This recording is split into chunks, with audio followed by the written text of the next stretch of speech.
your minds are open. We're podcasting live today. There we go. And who better to start all of this off than the wonderful Rasheite Calhoun with the Poor Collective. Welcome, welcome. How we doing? I'm doing good. How are you? You stay busy. You stay ready so you ain't got to get ready. Okay. Tell us everything about what is the Poor Collective, P-O-U-R. What's the premise? What's the scope? How'd you get into it? Any one of those questions. How did you get to be here? I love it. Your energy is so on. It is like the end of the day, and I'm tired, and he is pushing me. Great I job, don't have Joshua. kids, and so I get to keep all my energy for myself. Woo, I am exhausted. I have 4 children and a husband. So the Poor Collective was actually not intended to be a podcast. It started as a resource to folks in worship ministry. So I serve in worship ministry to help us address and combat and avoid burnout in ministry. And I turned to podcasting as an additional way for me to push content about what I do with Poor. So Poor is actually a system that helps you avoid burnout. It works for folks outside of worship ministry as well.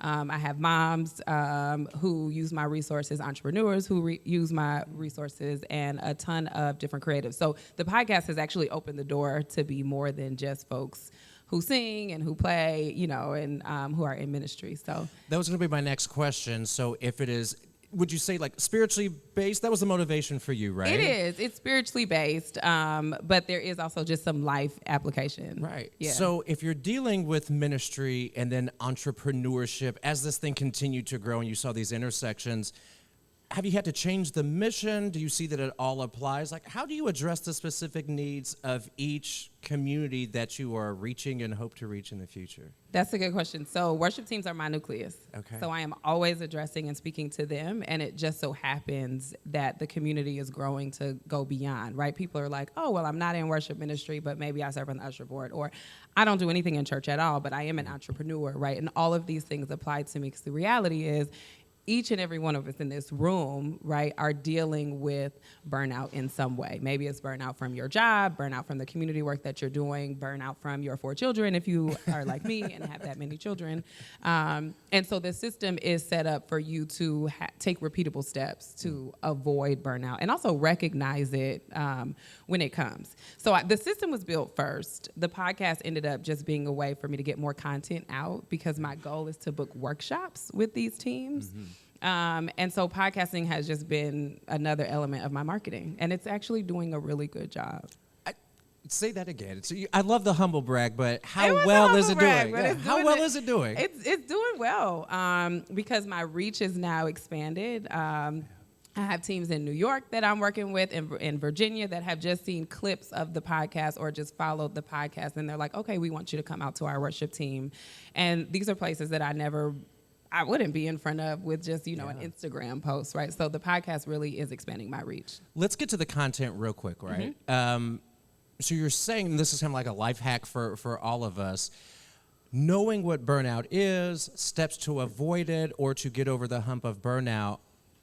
What is burnout? How do we know we have it? And then what would you say is probably your 1 or 2 biggest tips for all of us, regardless of where we're coming from, to either stave it off or once we know we're in it, how do you revitalize yourself? Yeah, that's a good question. So funny that you asked. The last episode that we recorded, my guest asked me that exact question. So what is burnout? You are ready to go. Well, so what we recognized, me and my team, shout out to Wendy and Marcus, my director, my producer, what we realized is that we've been recording a lot of episodes talking about how to address burnout, and we never actually addressed what burnout is.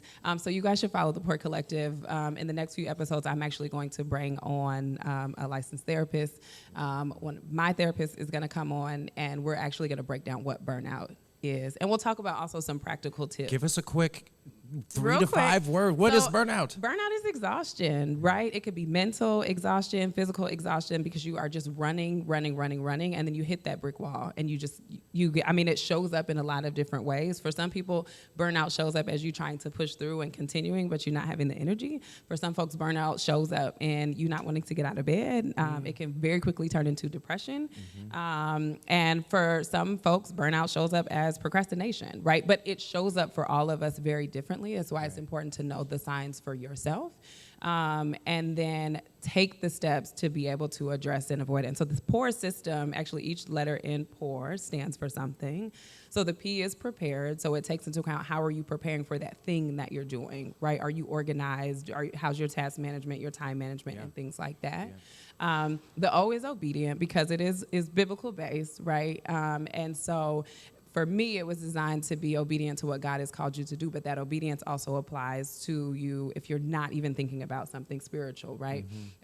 There is still some boundaries, or are some boundaries that you have to fall in line with, and are you doing that, right? The U is tricky because the U is unbroken. And so I love the U because I am spiritual, because I am a believer, and so the U is unbroken. And so that is a reminder to me that I can do nothing without Christ, right? I am broken without him, but with him I am unbroken. And so as long as I am leaning on him, then I can do anything. All things are possible, right? We know that's the word if we have any believers in the room. And the R has been one that many folks have sort of latched onto, and many of our episodes recently have sort of focused on the R, which is rest. And there are so many types of rest. Sometimes rest is sleep. Sometimes rest is quiet, right? But it is allowing yourself, one of my guests called it taking the off-ramp. Right? No one's going to drive on the highway and stay on the highway forever, right? Not in Indy, we're not going to. You can't. You know, you got to get off and get gas. He talked about the rest stops, right? For truck drivers, they have to get off and take that rest. And once you get that rest, you recharge and you can come back. Love it. Yeah. So now we know what burnout is. Yep. We got maybe a couple clues on what to do when we're in burnout. Yep. You're a busy woman. You Very. got places to be and things to go. What are you looking forward to, or what's in the future for yourself and for the POUR Collective? That is a really good question. My brain really never stops. And so something that I am actually trying to learn personally is how to incorporate cycles of rest. But what I am most excited about is how POUR is actually segmenting out and growing into different communities, right? So the community of worship leaders. I'm super invested in building a community of moms. Eventually, I'm trying to slow myself down and kind of pace myself. But Because rest, right? Rest, right? But I do have a heart for moms. And that's a group that I never really thought about POUR applying to, but that has sort of just emerged on its own. So I'm excited to see where it goes. Well, you all heard it first, and you heard it live. Give one a round of applause for Rasheite Calhoun. Thank you. And the POUR Collective. Thank you. Fantastic so much. work. Thank you. Bye, y'all. Thank you.